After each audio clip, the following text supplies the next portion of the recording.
After a car crash left me in a coma, my family decided to declare me dead so they could steal my $50 million fortune.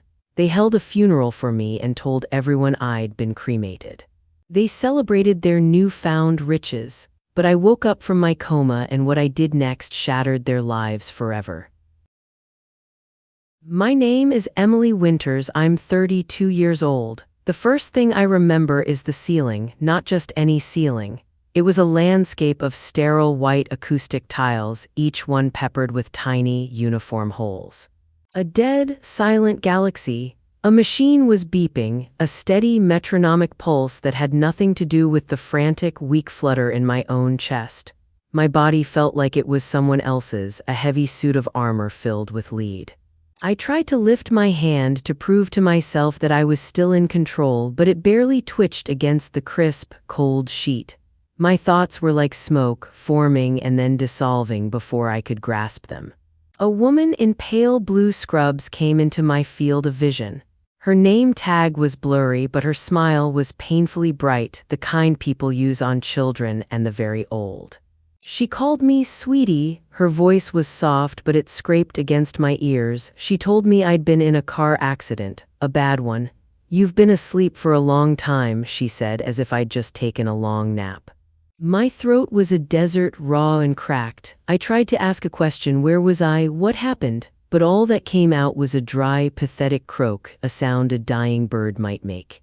As the nurse adjusted my pillows, my mother's face appeared in the doorway. She looked older, her face a mask of practiced grief. It wasn't the face of a mother seeing her daughter wake up. It was the face of someone who'd been rehearsing a tragedy and was annoyed I'd missed my cue. That look on my mother's face threw me back in time. I remembered my childhood, a long series of moments where I existed just outside the spotlight that was permanently fixed on my brother Ryan. He was the golden child, the one who always got the front row seat at life. I was the background, the ghost in the family photos. Dad always said Ryan was born to lead. He was the heir apparent, groomed to take over the world, or at least our small corner of it. I was the spare part, the afterthought. They poured money into his education, a prestigious Ivy League school that cost more than a house. I worked 2 jobs to get myself through a state university, proud of every single credit I earned on my own. When Ryan made partner at his stuffy, white-shoe law firm, my parents threw a lavish party, parading him around like a prize stallion. When I launched Innovate, my tech startup from a cramped apartment with a second-hand laptop, they barely acknowledged it. Mom called it my little computer hobby. I still remember the moment I sketched the Innovate logo on a cocktail napkin.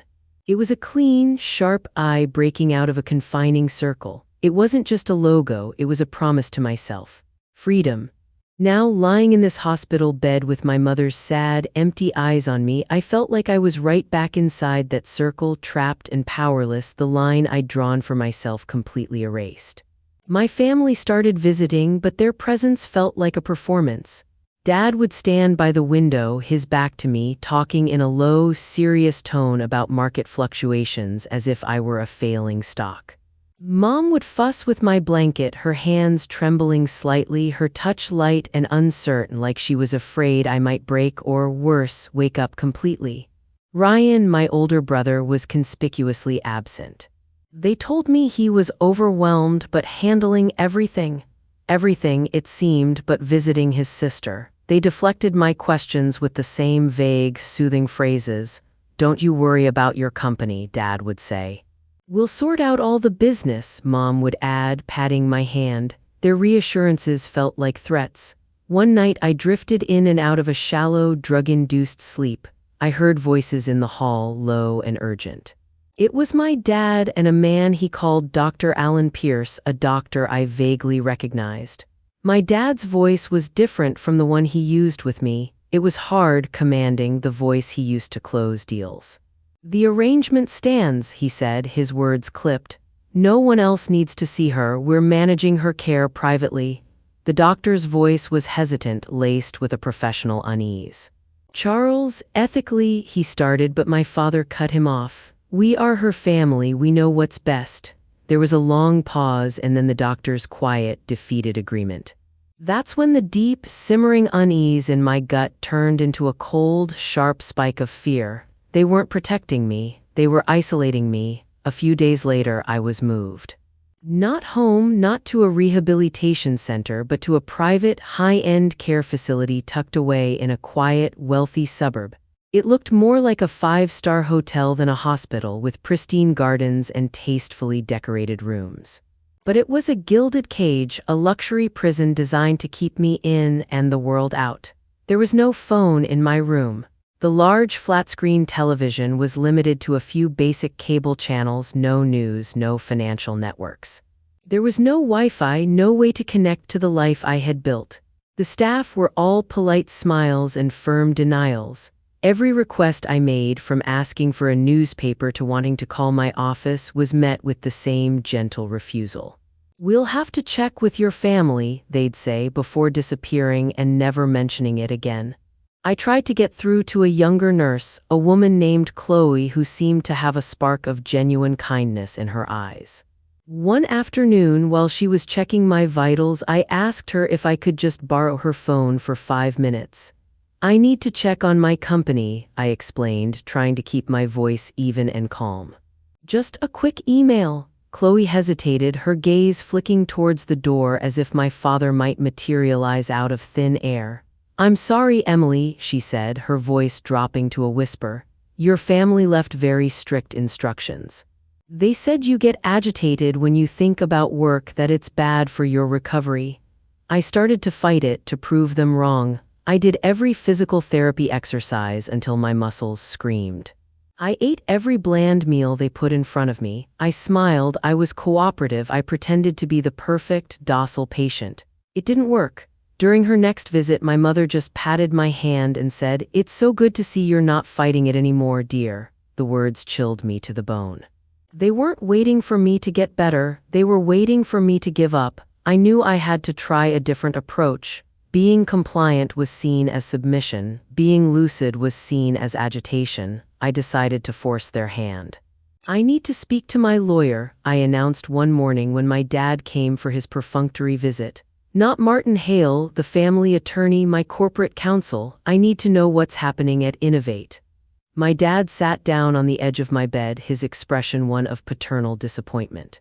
He told me they had streamlined things to make it easier for me. Martin was now handling all family affairs, including my company. It was more efficient, he explained. "I am perfectly capable of making my own decisions," I said, my voice rising despite my best efforts to control it. His face hardened, the mask of the concerned father slipping to reveal the ruthless businessman beneath. "Emily, you have no idea what state you're in. You were almost gone. We are doing what's best for you and for the company." His briefcase was open on the chair beside him. I saw the distinctive Innovate logo on a sheaf of papers. Near the bottom of the top page, I saw my own signature. It looked real, but I had no memory of signing it. It was a clean, confident scrawl from a life I suddenly wasn't sure I was living anymore. When I pointed a trembling finger at it, he snapped the briefcase shut. "That's business," he said sharply. "You need to focus on healing."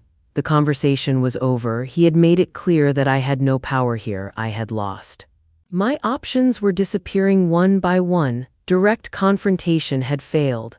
My attempts to be a model patient were being twisted into proof of my submission. I lay in bed that night, the steady beep of the monitor mocking the chaos in my mind, and I realized they had left me no choice. I couldn't fight them from inside this room. I had to get out. From that moment on, I became a different kind of patient. I was an observer, a spy in my own life. I started mapping the facility's routines in my head. I learned the nurses' schedules, who was diligent and who was lazy. I timed the security guard's patrol route, a predictable loop he walked every 2 hours. I noted the delivery times for laundry, food, and medical supplies. I focused on Chloe, the kind nurse. She was always in a hurry, always juggling too many tasks. I noticed she had a habit of leaving her swipe card on her lunch tray when she was called away from her break. A small detail, but it was the first crack I'd found in the walls of my prison. I began to prepare. I started hiding non-perishable food from my meal trays, protein bars, dinner rolls, sealed packs of crackers, stashing them in a small bag I fashioned from a pillowcase. One afternoon, I intentionally accidentally spilled a full glass of water on my bedding, forcing a change. While the orderly was distracted, I palmed a spare blanket and a dark blue staff jacket from the bottom of the clean laundry cart. Every small act of defiance was a step towards freedom. I had to disappear before they made me disappear for good. I waited for the perfect night when a storm was rolling in. The lash of the rain and the howl of the wind would cover any noise I made. It was just after 3 a.m., the deadest part of the night. I faked a terrible, racking coughing fit, a desperate, gasping sound that I knew would bring Chloe running. Just as I'd hoped, she came in, her lunch tray left on the cart in the hall. "Just a sip of water," I rasped. As she turned her back to fill a cup at the small sink in my room, I reached out, my fingers closing around the cool plastic of her keycard. My heart hammered against my ribs. I slipped it into the pocket of the sweatpants I wore under my nightgown. When she left, I waited 10 minutes, listening. The shift change was the sloppiest time. The night guard would be at the main nurse's station, chatting with the incoming day staff. I pulled on the staff jacket I'd stolen, its fabric smelling of industrial detergent. I slid out of my room, my bare feet silent on the polished linoleum. Head down, hood up, I walked with a brisk, purposeful stride, trying to look like a tired employee heading home, not a patient escaping.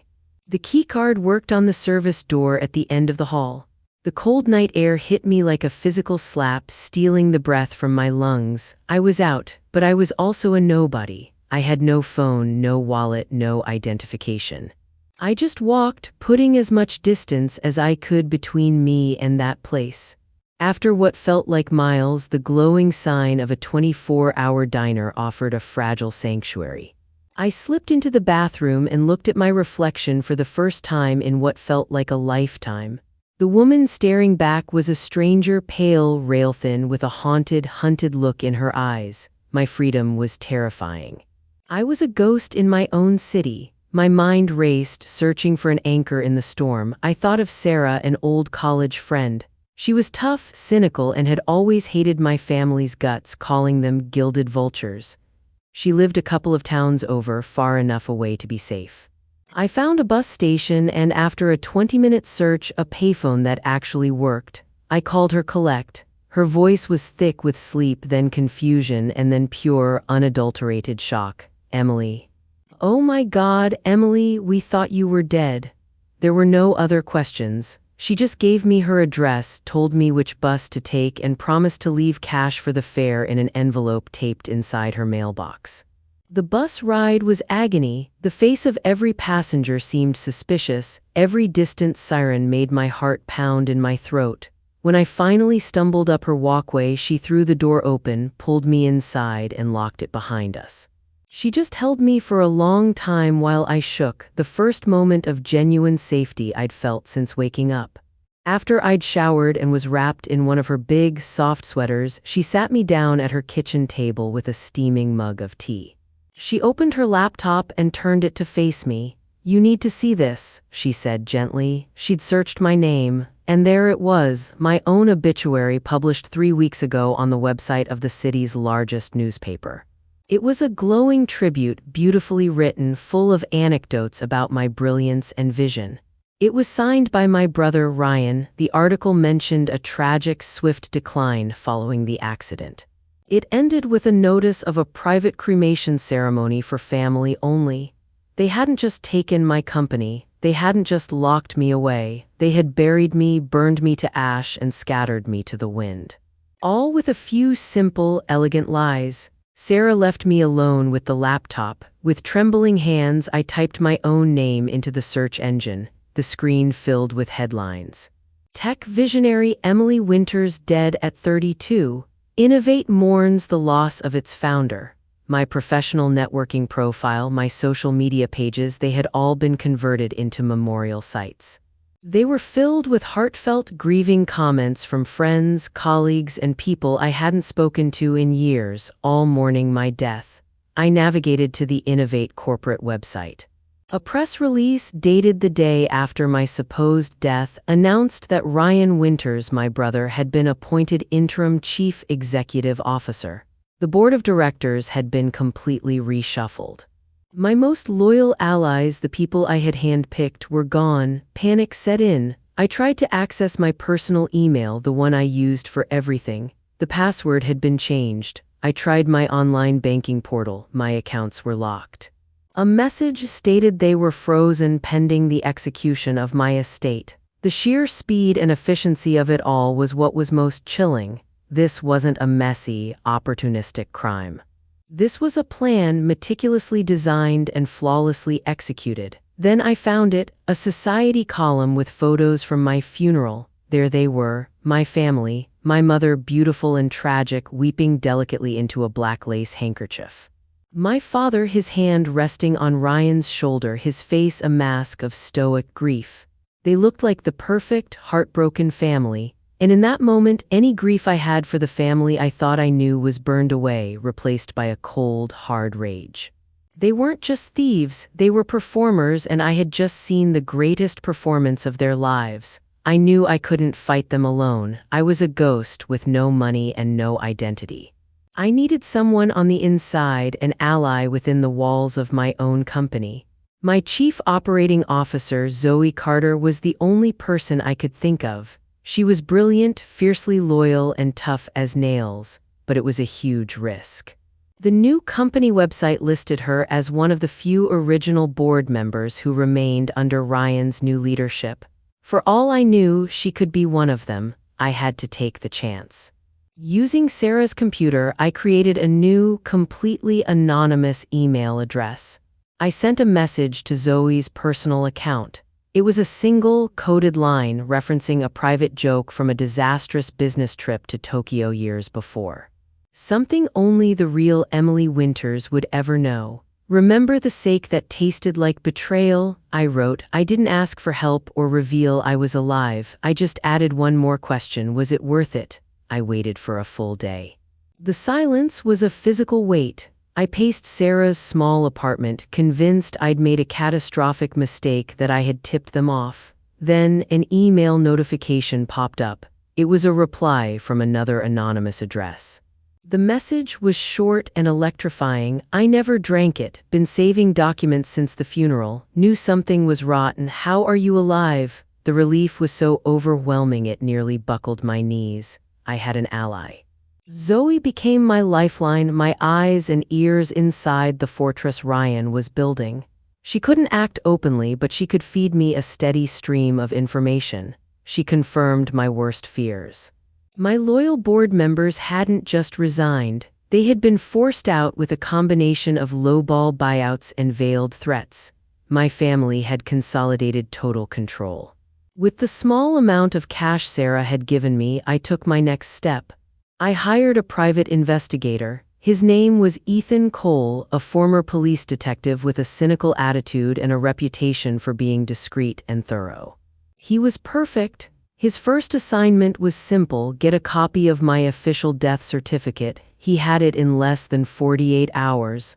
I stared at the document, a legal declaration that I no longer existed. It was signed by Dr. Alan Pierce, the same doctor I'd overheard in the hospital hallway. The cause of death was listed as catastrophic brain injury and multiple organ failure. The date of death was 2 days after I had woken up from my coma. It was a perfectly crafted, legally binding lie. Ethan's next task was to verify the cremation. This proved more difficult. He went to the crematorium listed on the death certificate. He spoke to the director, checked their logs.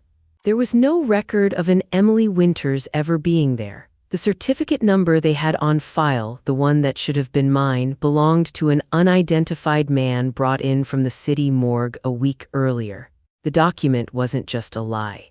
It was a forgery built on a real template but populated with fraudulent details. This had to be the work of Martin Hale, my family's lawyer. He had the connections and the lack of conscience to make a person vanish with a pen stroke.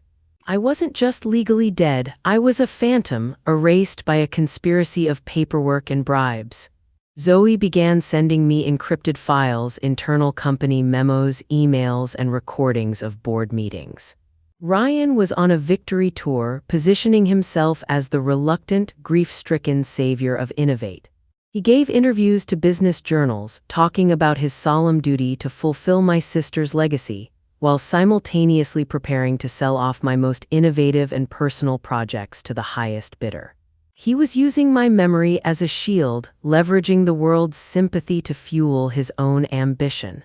I watched a video of him accepting a technology award in my name at a major conference. He stood on a stage that I should have been on, holding a trophy that I had earned. He even told a sentimental story about us as children, one I barely remembered, twisting it into a narrative of his unwavering devotion. The performance was flawless. A new urgency gripped me. Zoe sent me a final, terrifying memo. Ryan was pushing for an emergency board vote to sell Innovate's core algorithm, the very heart of the company, the secret code that made everything work. The vote was scheduled in 2 weeks. My mission changed in that instant. This was no longer just about survival or reclaiming my assets. It was about dismantling every lie he had built. I had to burn down the kingdom he had stolen before he could sell off the crown jewels. Zoe arranged a dead drop. She left a small, encrypted USB drive tucked inside a hollowed-out book at a public library. That night, I sat with Sarah's laptop, the contents of the drive painting a picture of betrayal far more complete and horrifying than I could have imagined. I saw the official minutes from the board meeting that took place while I was still in a coma. My father, Charles, was there, presenting a signed letter from Dr. Alan Pierce. The letter declared me to be in a persistent vegetative state with no chance of meaningful recovery. It was a death sentence on paper. That letter gave my father the legal power to make all my medical decisions, which he immediately used to grant Ryan full voting rights over my controlling shares in the company. Then there were the emails. An entire chain between my mother, Linda, and our family lawyer, Martin Hale. She was giving him instructions to cancel my apartment lease, sell my car, and put all my personal belongings into a long-term storage unit, citing my recent passing. They were so efficient, so thorough. The most devastating truth was laid bare. This wasn't just Ryan's greedy power grab. It was a coordinated, systemic attack executed by my entire family. My dad provided the legal and medical authority. My mom handled the logistical erasure of my personal life, and Ryan stepped onto the throne they had built for him. They had worked together like a well-oiled machine to make me disappear. There was no one to forgive, no one to redeem. They were all my enemy. The faint, desperate hope I'd held of confronting them, of pleading my case and being welcomed back, died a quiet death. They would never admit what they did. They would simply have me declared mentally incompetent and lock me away for good, this time in a place I could never escape. In that moment, I made an irreversible choice. Emily Winters would stay dead. A ghost would be their undoing. I couldn't rely on just Zoe and Ethan anymore. My mission was too complex. I needed specialists. Ethan, my pie, had a network of contacts from his years on the force. He connected me with Noah Grant, a forensic accountant who had a particular gift for unraveling the tangled financial secrets of the very rich. Noah wasn't just an accountant, he was a bloodhound for money. I met him in a noisy downtown cafe, using a fake name and paying in cash. I couldn't give him much to start with, but I gave him one thing I had. A short list of shell corporations I'd accidentally discovered years ago that my father used for his more creative business dealings. I told him to start digging there. Next, Zoe put me in touch with a lawyer. Her name was Ava Morgan, a brilliant, hungry civil attorney who had recently been fired from a major corporate firm for being, in their words, too aggressive. She was perfect.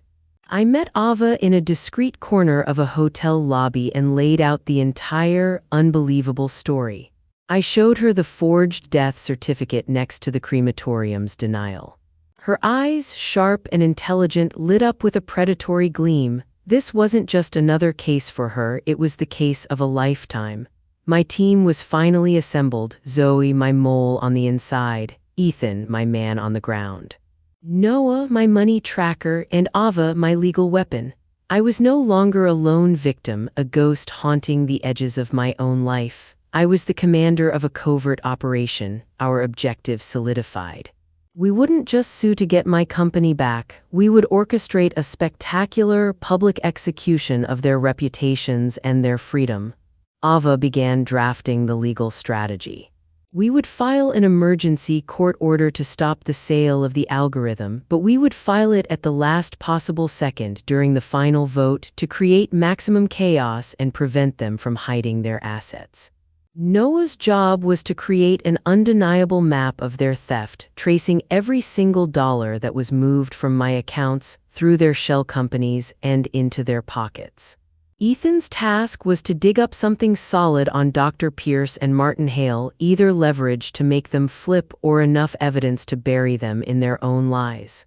Zoe's mission was the most delicate. She had to identify one member of the new board who could be turned. Someone who had a sense of integrity, who respected the company more than they feared my family. We settled on a target. The new board chair, Sandra Doyle, an industry veteran with a reputation for being tough but fair. My job was to stay hidden, to be a ghost directing my army from the shadows. I had to watch them continue to dismantle my legacy, to listen to them slander my memory and trust that my team and my strategy would prevail. The goal was no longer just about reclamation, it was about retribution. I would not just take back my life, I would systematically destroy theirs, ensuring that the Winters name would forever be synonymous with fraud. We decided our first move had to be a test of their defenses. We needed to rattle their cage, see how they would react to a threat they couldn't identify. Ethan, my pie, used a disposable burner phone to send a single, untraceable text message to Martin Hale. It contained just one piece of information, a precise detail designed to sound like an inside leak. The file number of the real death certificate that belonged to the John Doe, the one whose record had been used to create my forgery. File 78B4C, the text read, "You used the wrong template." It was a calculated bluff. We didn't know anything about a template, but the specificity of the file number was enough to sound like a credible threat from someone inside the city records office or the crematorium. The goal was simple: make Martin Hale panic, make him think his perfect crime had a witness. We wanted him to make a mistake, to reach out to his co-conspirators, to do something we could observe. Zoe confirmed the missile had hit its target. Hale called an emergency, off-the-books meeting with my father and Ryan. The atmosphere at Innovate, she reported, shifted overnight from arrogant celebration to a tense, quiet paranoia. The first shot had landed. My family didn't know who the threat was coming from, so they reacted with the subtlety of a cornered animal. They assumed it was a simple blackmailer, someone looking for a payday, but they weren't taking any chances. Their response was swift and brutal. Ryan ordered a full electronic security sweep of the executive floor at Innovate, searching for bugs and spyware. To send a message to the rest of the staff, they publicly fired 2 junior executive assistants, accusing them of corporate espionage. They were just scapegoats, innocent employees sacrificed to create an atmosphere of fear. My dad, meanwhile, used his considerable influence to pull strings. He had a friend at the city records office lock down all public files from the month of my death, making any further investigation by Ethan nearly impossible. Martin Hale went into lockdown too. Zoe saw dumpsters full of shredded documents being wheeled out of his law office late at night. They weren't breaking under the pressure. They were digging in, fortifying their walls, and destroying the evidence we needed. They had no idea the threat was coming from the person they thought they had already eliminated. I knew we had to find another way to apply pressure, this time from the outside. I needed to tarnish the public image they had so carefully constructed. Through Ethan, I found Grace Porter, a sharp, aggressive investigative journalist who ran a popular and well-respected financial news site. She had a reputation for breaking stories that the mainstream media was too afraid to touch. We decided to leak a document to her, something damaging but not incriminating enough to show our hand. Ethan passed her a memo sourced by Zoe that detailed Ryan's plan to lay off 20% of the Innovate workforce immediately after the algorithm sale went through. It directly contradicted the public statements he'd been making about protecting my legacy and my employees. The story broke the next morning. It wasn't a bombshell, but it was a significant blow. It painted Ryan not as a grieving brother but as a ruthless corporate raider. The company's stock dipped 5%. The backlash was immediate, and Ryan, furious and paranoid, launched an internal witch hunt to find the source of the leak. He tore the company apart, and within a day he found his victim. He traced the document's digital footprint back to a mid-level manager in the finance department. This manager wasn't our direct source, but he was someone Zoe had occasionally used to get non-sensitive company data. Ryan didn't care. He had the man fired, publicly humiliated, and escorted out of the building by security. The message was clear: my network inside the company was collapsing. Zoe was now completely isolated, her ability to communicate with anyone a major risk. The walls were closing in, and our ability to gather information from the inside had just been crippled. Noah called me from a blocked number and didn't waste words. "We need to meet. Now." His voice had that tight edge that meant he'd found something real, something heavy. We chose a greasy spoon a few blocks from Sarah's place. The kind with torn red booths and a bell over the door that jangled too loud. It smelled like old coffee and fryer oil. The rain had turned to a fat drizzle that tapped the window and smeared the lights outside, making the night feel blurry and close. He slid into the booth across from me with a folder so thick the brads were bent wide. He didn't hand it to me. He opened it and started laying out pages one after another like a street magician in slow motion.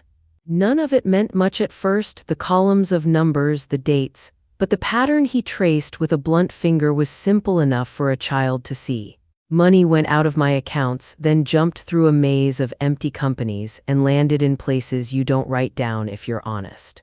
It wasn't just theft, he said. His eyes looked dull with anger. Ryan's fund wasn't just underperforming, it exploded. He didn't lose a little, he lost everything, and he didn't lose it to bad luck. He made wild bets and doubled down every time he should have stopped. My mouth felt like it was full of sand. "How much?" "Hundreds of millions," he said. The way he said it made it sound like a weight, not a number. "And the people he owes, they don't send polite letters, they send guys who sit in cars outside your house. They don't want promises, they want cash." Now, I thought of my brother pacing a corner office, speaking in that smooth voice to reporters, playing the devoted heir. I tried to tie that image to what Noah was showing me. It refused to match. "So he didn't just want my company," I said. "He needed it like a tourniquet." "He needed you to stop existing," Noah said softly. "The fastest way to turn you into money is to kill you on paper." I stared at the gray Formica table. It was scarred with cigarette burns from a time when people smoked inside and no one cared. My breath fogged the window a little with every exhale. "Mom and Dad knew," I said. It wasn't a question. Pictures flooded my mind: Mom's shaky hands, Dad's shut briefcase, the careful timing of every lie. Noah tapped a final page. "He was drowning. They threw him a rope made out of you." The room felt too tight. I put my hands flat on the cool table to keep from shaking. The rage that had been simmering wasn't hot anymore. It was cold, tidy, like a knife lined up in a drawer. "Okay," I said. "What's the rest?" Noah's mouth flattened. He pulled out another set of papers, thinner than the first, and held them like they might burn him. 3 months before your accident," he said, "Ryan took out a massive life insurance policy. On you." The air in my lungs turned heavy. "On me. He's the only person who gets paid if you die," Noah said. He slid the page over to me. Even in that dim booth, the black type was clear. My name on the top line. The amount made my vision pulse: $50 million. The premiums came out of a shared family account, but this was his show. He lined it up, he signed it, he said it. I could hear the clink of plates behind the counter, a waitress laughing too loud at a joke I couldn't hear. The normal sounds of other people's lives pressing against this one ugly truth. He didn't cause the accident, I said. My voice surprised me. It was flat, not asking for relief, just stating the fact. But he was ready for it. He waited for it. Noah nodded. With that forged death certificate, he claimed it fast. The money hit within days. That $50 million didn't make him rich. It plugged holes. He paid off the people who were closest to breaking his legs, shut down the loudest fires. But it wasn't enough. The sale of your code is the big payoff, the one that lets him walk away. Something inside me tilted. A house of cards knocked loose. He had measured me for a coffin before I crashed the car. He had set the trap, closed the doors, and timed the grief. For months, my brother had been waiting for me to die. I felt the bile at the back of my throat and swallowed hard, the taste bitter as metal. Noah reached for the papers, then stopped. There's more, he said. The insurance part ties it all up. It turns this from a family betrayal into something that puts handcuffs on people.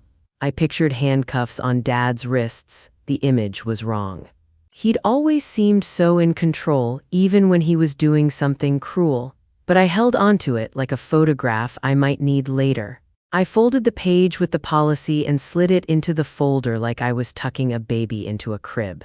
My fingers shook anyway. An email pinged on Sarah's laptop when I got back. It was from Zoe, no preamble. They moved the vote up tomorrow. The words were simple, but they hit like a car slamming on brakes.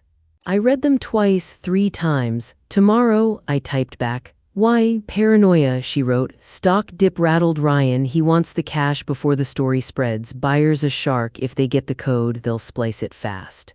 Once it's in, you can't pull it back. I could see it as if it were already happening. The heart of my company cut out and installed in someone else's body. After that, I could win every fight and still lose the one that mattered. I called Ava. She picked up on the first ring.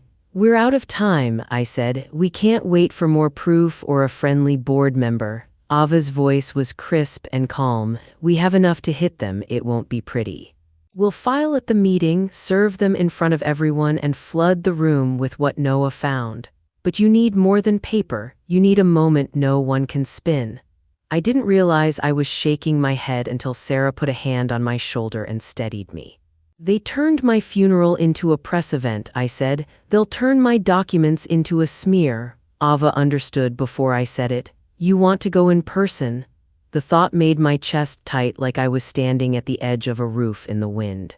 The ghost has to walk into the room, I said. They built all this on me being dead. I'll be the one thing they can't explain away. There was a pause. I could hear Ava breathing on the line. It's risky, she said.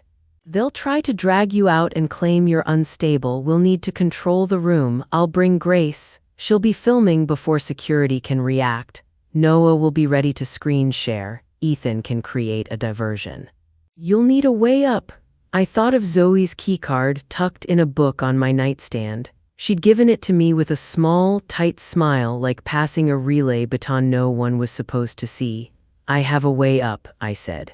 It's not going to last. Then we use it before it dies, Ava said. We'll see Sandra tonight. If she flips, it will be easier. If she doesn't, she let the rest sit there, a weight between us.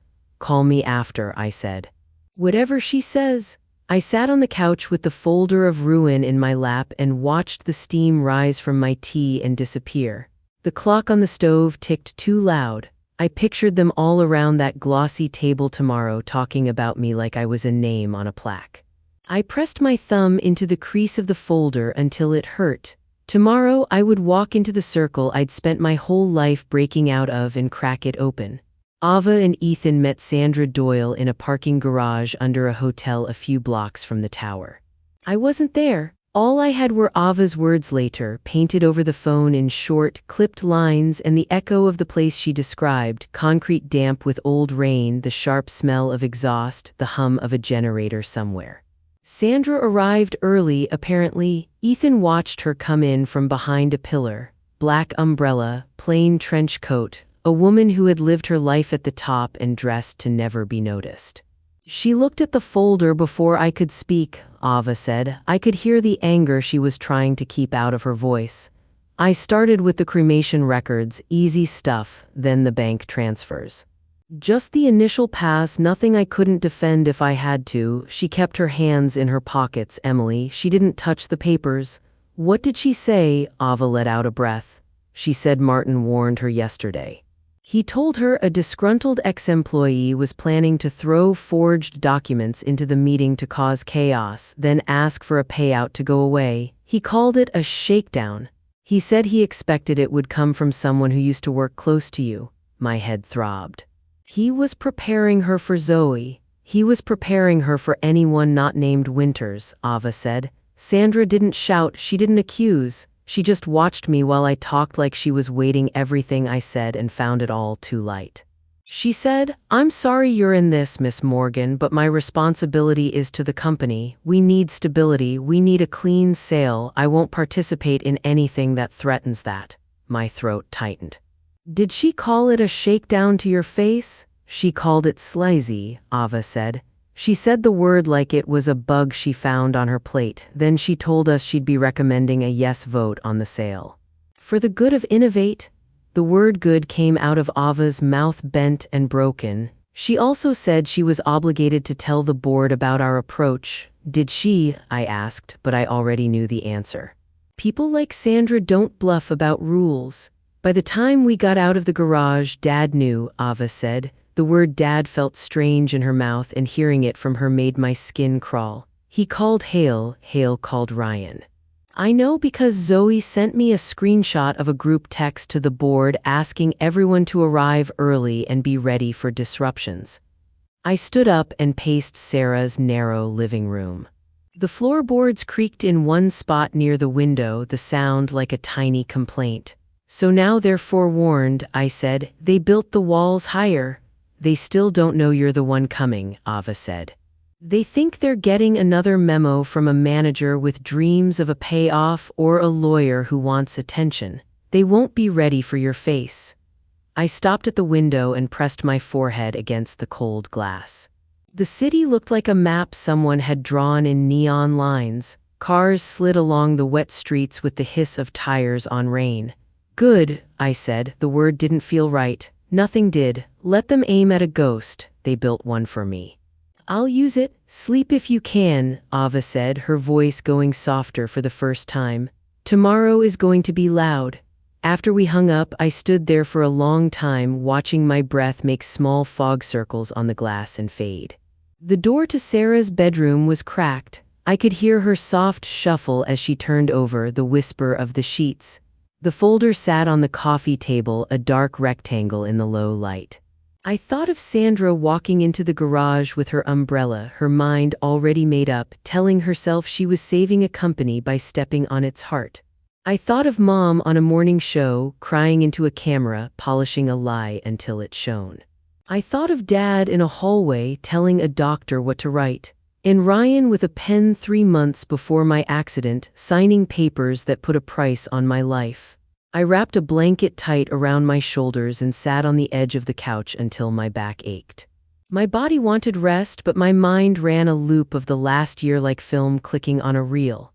When sleep finally took me, it was thin and mean, and all I dreamed about was a circle I couldn't break and a sharp, clean eye carving its way out, one steady cut at a time. The morning of the vote, the television blared before the sun even warmed the edges of the blinds. Sarah was making coffee. I was sitting on the couch in her too big sweater, hugging a cushion like it might keep me from flying apart. The host's voice was bright and syrupy. "A grieving mother joins us." Then the camera found her. Mom sat on a white couch under lights so bright her skin looked like porcelain. She held a framed photo of me from a company party, the one where I'm laughing and not seeing the camera. A tissue was tucked in her sleeve like she'd planned it. The host leaned in. "Thank you for being here in this hard time." Mom's voice trembled just enough to be believable. "I want people to know who my daughter was," she said, and my chest went tight at the word daughter. She was brilliant. She was my baby girl. But she struggled. She blinked and a perfect tear rolled down. "Struggled how?" the host coaxed. Mom stared at the photo like it might answer for me. She was a visionary, but she could be distant. She didn't always understand people. She threw herself into work and forgot to live. We worried for years. she sighed, eyes wet. When the accident happened and the decline was so fast, we promised we'd honor her wishes. She wanted privacy, she swallowed. We chose a private cremation. We have been attacked for that choice, but it was what she wanted. My throat burned. I could taste the lies, sour and metallic. The host covered Mom's hand with hers. There are rumors about your family being targeted, the host said softly. Mom's smile wobbled, brave and small. There have been people with fake papers with terrible claims. We're just trying to grieve. My son, she paused, voice catching, Ryan is trying so hard to protect what Emily built. It's cruel what people will do. Sarah cursed under her breath. The coffee machine hissed. The camera cut to old footage of me speaking on a stage, and Mom's voice came over it, gentle and aching, telling some twisted bedtime story about my life. She didn't raise her voice. She didn't say anything dramatic.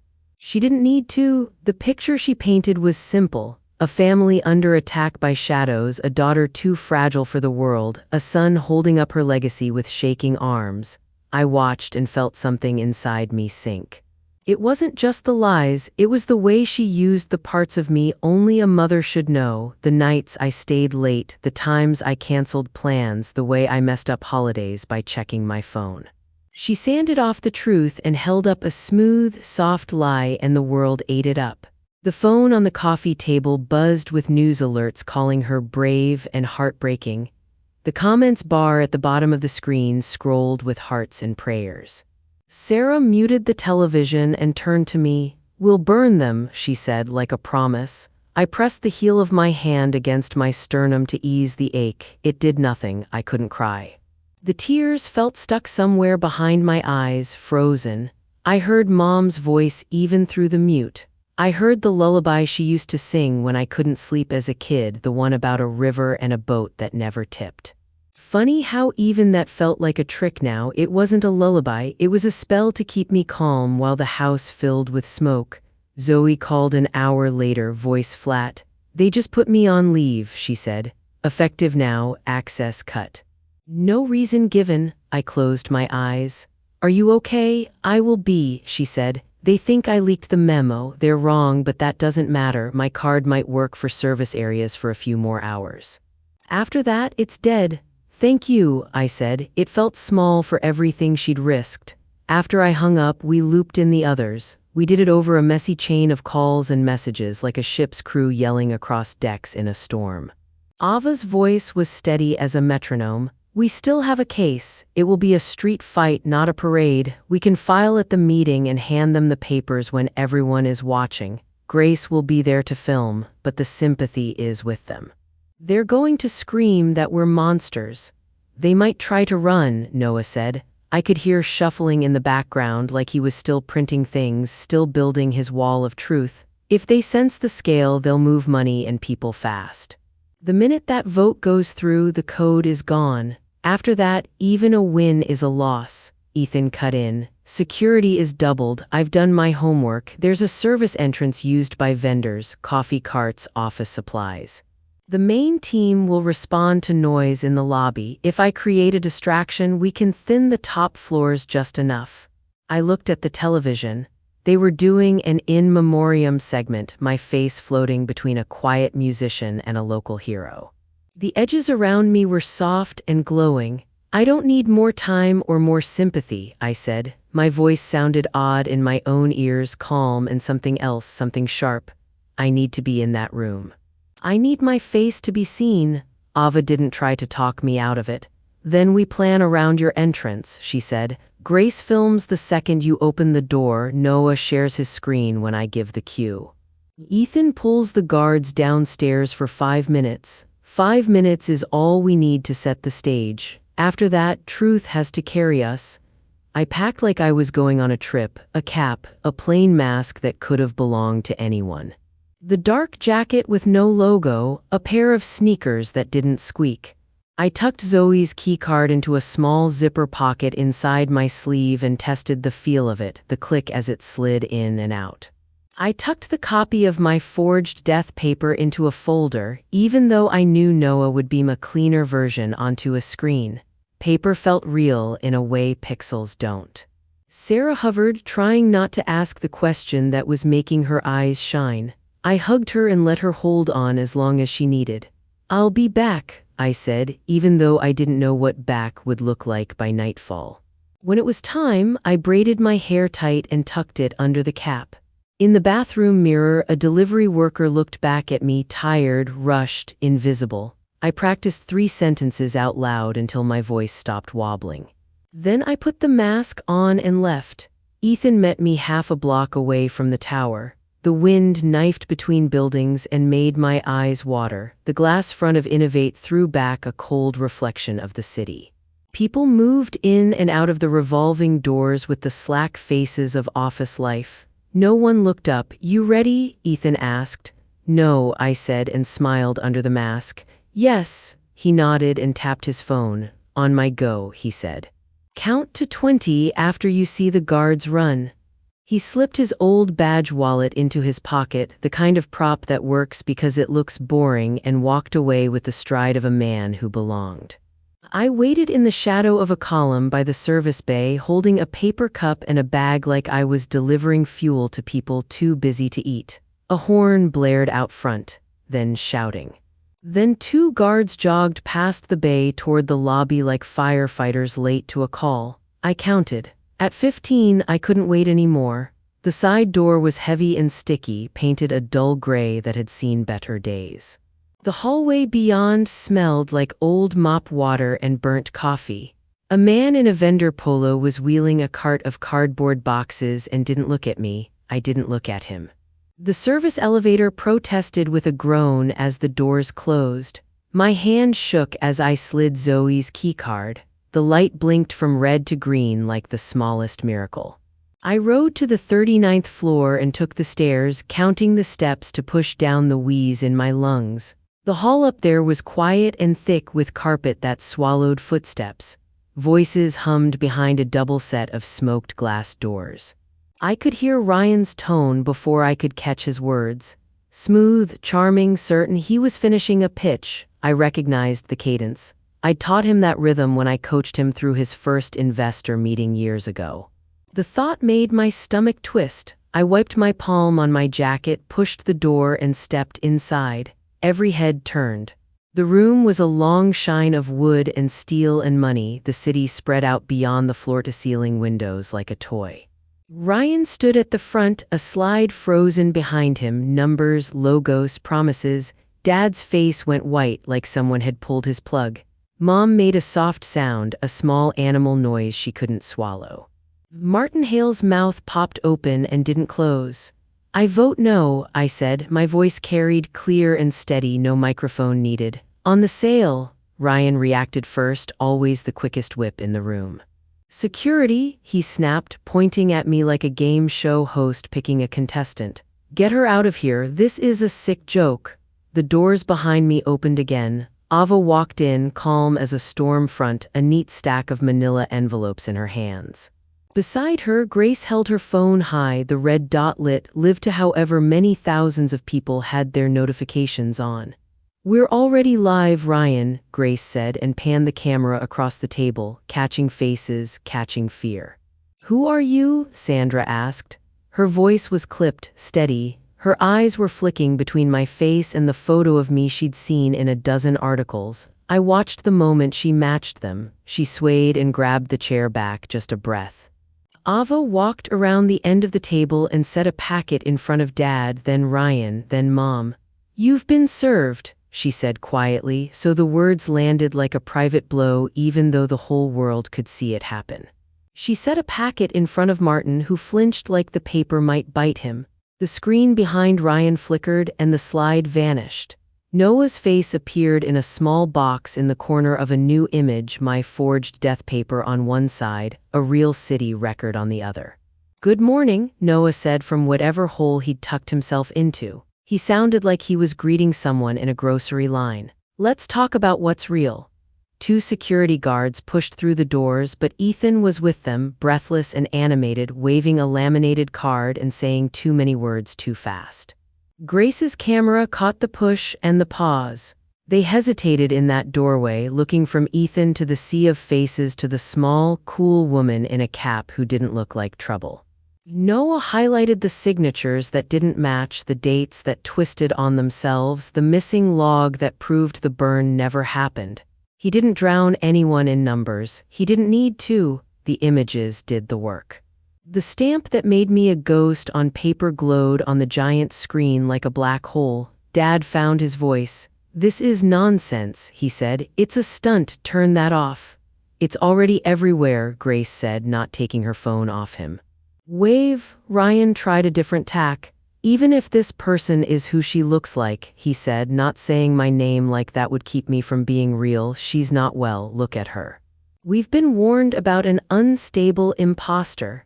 I turned my body so Mom was in my full view. She was rocking, a tiny motion back and forth the way she used to when I had fevers. Her fingers were white around the frame of my photo as if the glass could protect her. I didn't say her name. I hummed. The old melody slipped out of me, soft and low, the one about the river and the boat. It had lived in my bones since I was small. I sang it the way she did when the power went out, when she held a flashlight under her chin to be silly, when she was all warmth and soft sweaters and the smell of laundry. For a second, the boardroom slid away and it was just me and Mom in the dark of our old hallway, and I was 5 and scared, and her voice made the fear small. Her eyes shot to mine and widened, a flicker of love or memory knocking something loose. Her face crumpled, the frame of my photo slipped from her hands and clattered against the table. "We had to," she said. The words were cracked, urgent, out before she could think. "We had to, they were going to hurt him." The room went silent in a way that had sound. It felt like the air sucked backward. Grace's hand tightened on her phone. The camera didn't blink. Dad hissed, "Linda," between his teeth. Ryan slammed his palm on the table. "Stop talking." But Mom kept going, her eyes never leaving my face. "He owed so much," she whispered, shaking her head like she could cast the memory out. "They called at night. They came to the house. They said they'd take him. We couldn't let them. Your dad," she swallowed again. "We did what we had to do to protect our son." Noah's voice slid into the gap, gentle and ruthless. "Here's the first big debt payment, dated the same day the insurance paid out," he said. The screen shifted to an account, then to another, the path clear as a line drawn in red crayon. "Here are the shell companies that don't do anything but move money. Here's the policy with your name on it, Emily, $50 million, signed by your brother 3 months before your accident." Dad stood so fast his chair scraped. "This is defamation," he barked, falling back on a word like a lifeline. Ava didn't even look at him. "Sit down," she said, not loud, just final. Ryan pointed at me again, hands shaking now. The mask of the grieving brother slipped an inch and rage showed through, bright and unfiltered.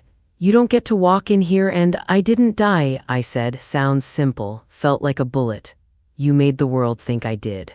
You signed the paper that put a price on my breath. You told people I was ash." Mom made a small sound, halfway between a sob and my name. The guards at the door looked at each other, unsure of what this was anymore. Out the windows, the city hummed on, clueless. Inside this room, a spell broke and the truth rushed in to fill the space where the lie had lived. Sandra's chair creaked as she stood. She stared at the screen, at Mom's broken face, at Dad's fury, at Ryan's mask slipping. Her jaw flexed once. Then she lifted her chin and spoke in a voice that cut clean through the room. "In light of what we've just seen and heard, I'm calling an immediate vote. We will remove Charles Winters, Linda Winters, and Ryan Winters from this board and strip them of all authority over this company until the authorities complete their work." The board didn't shuffle or murmur. They just raised hands one after another, some slow with shock, some quick like they needed the weight off them. I counted without meaning to, every hand, unanimous. Dad reached for Sandra, some last old charm in his eyes, but she stepped back like he was a live wire. The double doors opened again. This time it wasn't building security. It was 2 uniformed officers and a plainclothes detective with a tired face. Ethan followed them in, eyes on me for a split second, a silent nod. The officers didn't swagger, they just moved with the steady calm of people who have done this before. They didn't touch anyone yet, they didn't have to. The sight of them drew a line across the floor. Grace stayed live. Ava stood near the screen, arms folded, watchful. Mom's shoulders collapsed inward like she was trying to fold herself around a pain she couldn't contain. Dad's mouth kept moving, forming words that didn't stick to anything. Ryan didn't sit. He stood there and stared at me like his hate alone could push me backwards through the glass. For a second, I saw the kid he used to be, daring me to jump off the swing first. It flickered and was gone. Sandra looked at me. Not like I was a ghost now, but like I was a person who belonged in this room. "Emily," she said, my name steady, "you built this, take your seat." I walked down the length of the table, past faces I knew and faces I didn't, past hands that had just taken mine back from the dead. The chair at the head was colder than I remembered. I put my hands on it and felt the firmness of the leather, the weight of the room settle into my bones. Behind me, the screen idled to the company logo, the clean, sharp line of the eye breaking out of a circle. It glowed in the glass like a beacon. I lowered myself into the chair. The city lay beyond the window like a promise, all steel and light. My palms pressed flat on the table. I lifted my eyes to meet Ryan's. There was no plea in them, no apology, just a storm that would never end. Let it rage. It belonged to him now, not me. "This meeting is over," I said. My voice didn't shake. "And the sale is dead." Weeks later, the city looked different, like someone had washed the dust off. Maybe it was just the way I looked at it from my office on the top floor. The glass walls reflected the afternoon sun and threw a soft halo across the carpet. The hum of the building settled into a new rhythm. There were fresh faces in the hall, old faces returning with cautious smiles. The winter's name tasted bitter to most people now. You could feel it in the way elevator conversations stopped when it came up. That was fine. I wasn't running for prom queen. Dad, Mom, and Ryan were out on bail, their houses quiet, their cars sitting under tarps. Every account they'd used was frozen like a lake in January. Their lawyers released tidy statements with careful words. The world had already moved on to the next headline, but not enough to forget. I sat at my desk and watched Zoe run a meeting through the glass. She stood at the front of the room with a marker and an easy stance, pointing to a whiteboard where our old roadmap had been taped back together. She caught my eye and gave me a small, real smile. She was my chief operating officer now, officially and forever, her name clean and in the right place. We were rebuilding. Some projects would never come back. Some, we could make even better. There were days I felt the thrill again, the electric current that had driven me when I sketched that first logo on a napkin. There were other days I stared at the city and felt nothing but the glass between me and everything else. Victory didn't feel like fireworks. It felt like breath, steady, earned, sometimes shallow. People treated me differently. The respect was sharp, edged with a little fear. I couldn't blame them. I had walked out of my own grave. But when I shut my office door, the quiet pressed in. Winning had a price tag that didn't show up on any balance sheet. I'd paid it in pieces of myself I couldn't get back. The story started with me staring at a white ceiling, powerless.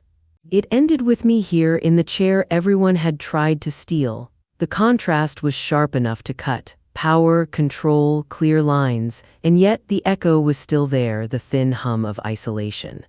Justice had room for joy, but it had shadows too. Ava told me Mom had been writing me letters. Old-fashioned, heavy paper, ink that smudged where tears fell. Ava said there were a lot of them. I told her to keep them. Maybe one day I'd read them and find something human inside the wreckage. Not today. There's a single photo on my desk that I didn't put there myself. Noah found it when we reclaimed my storage unit. It's me and Ryan on a swing set, legs kicked out, hair wild, cheeks blown wide with laughter. We're wearing matching grass stains. No one is watching us in the photo. No one is telling us who to be. I looked at it for a long time the first day it showed up, searching for signs of the future in our faces. There weren't any, we were just kids. I ran my thumb along the edge of the frame. I didn't smash it. I didn't put it out where visitors could see and make small sounds about heartbreak. I opened my desk drawer, laid the photo inside, and closed it with a soft click. The past wasn't a ghost anymore. It was a drawer I could open or not on my terms. The city outside pulsed. Inside, the logo shone across the glass wall, that stubborn, breaking line. I picked up a marker and joined Zoe at the whiteboard. We started to sketch what comes next. Betrayal can come from the people you least expect. If you've ever fought your way back from a hit that should have ended you, tell me in the comments. And if this story kept you listening, subscribe and tap the bell so you don't miss the next one.